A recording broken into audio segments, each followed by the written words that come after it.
খুলনার বিখ্যাত চুইঝাল খেতে এসে যে ধরা খাবো এটা কখনো ভাবতেও পারিনি। আপনারা অনেকে জানেন আমি খুলনাতে আসছি, আর খুলনার চুইগোস্ত খাবো না তাই কি হয়? খুলনার 0 পয়েন্টে আসতে দেখি এখানে অনেকগুলা খাবারের হোটেল আছে, এর মধ্যে কামরুল, আব্বাস এগুলাই ফেমাস। এখানকার এক স্থানীয় লোককে জিজ্ঞেস করতেই উনি আমাকে কামরুল হোটেলকেই সাজেস্ট করে। এখানকার চুইগোস্ত নাকি অনেক ভালো, আর এখানে গরু, খাসি, মুরগির সবকিছুরই চুইগোস্ত পাওয়া যায়। খুবই ভালো কথা। আমরা ভেতরে এসে দেখি কোনো সিটি ফাঁকা নাই, তারপরে আমরা একটা জায়গাতে বসে পড়লাম। আর আমরা এখানে আসছিলাম পুরোপুরি দুপুর 2টার সময়, যদিও এখন লাঞ্চের টাইম, আর এই সময় মানুষের ভিড় একটু বেশি থাকবে, এটাই স্বাভাবিক।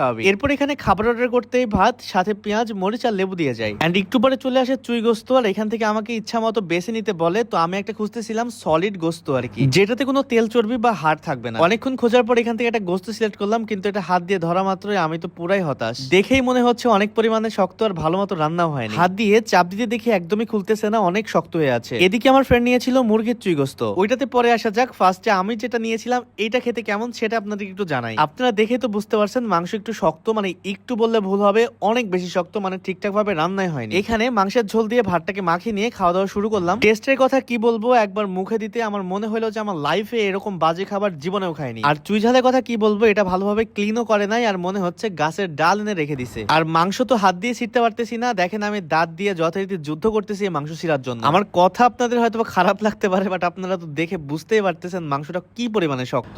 অনেস্টলি বলতে আমার কাছে খেতে একদমই ভালো লাগেনি, আর আহামরি কোনো টেস্টও নাই। ওই যে একটা কথা আছে না, কোনো কিছু যখন হাইপে উঠে যায় তখন তাদের মান আর ঠিক রাখতে পারে না, এদেরও ঠিক তাই হয়েছে। এবার আসা যাক মুরগির চুইগোস্ত কেমন ছিল। আমার ফ্রেন্ডের থেকে রিভিউ নিলাম, ওর কাছে খুব একটা ভালো লাগেনি। এখানে আমি নামটা মেনশন করতে চাচ্ছি না, তারপরে বলি লাস্ট টাইম ঢাকাতে গিয়ে আমি সিরাজের চুইগোস্ত ট্রাই করেছিলাম, ওইটার থেকে 1000 গুণে ভালো। আমি তো ভাবছিলাম এদের অথেন্টিক টেস্ট নিতে হলে খুলনায় আসতে হবে, কিন্তু এখানে এসেই তো ধরা খেয়ে গেলাম। পুরোটা আমি ঠিকঠাক ভাবে খাইতে পারি নাই, তারপরে যতটুকু পারছি খাবার ট্রাই করছি। এখানে কামরুল বাদে আরো অনেকগুলো হোটেল আছে, তার মধ্যে আরেকটা হোটেল হলো আব্বাস হোটেল, বাট ওইখানে খাবার আমার সুযোগ হয়নি, কজ আমার ট্রেন ছিল 4টার সময়, আর আমার কাছে এনা পরিমাণে সময়ও ছিল না। না হলে খাবার টেস্ট করে দুইজনের মধ্যে একটা কম্পারিজন ভিডিও করা যেত। যাই হোক, খাওয়া দাওয়া শেষ করে এখানে একটু মোজো খেলাম, এন্ড আমাদের বিল আসছিল মোটামুটি 400 টাকার মতো। আমার কাছে মোজো ব্যতীত পুরো টাকাটাই মনে হয়েছে ওয়েস্ট অফ মানি। আজকের ভিডিওটা এই পর্যন্তই, দেখা হচ্ছে নেক্সট ভিডিওতে। সবাই ভালো থাকবেন। আমার লাইফে যদি কোনো বাজে চুইঝাল খেয়ে থাকি, এটাই হচ্ছে আমার লাইফের সব থেকে বাজে চুইঝাল, কামরুলের চুইঝাল আর কি।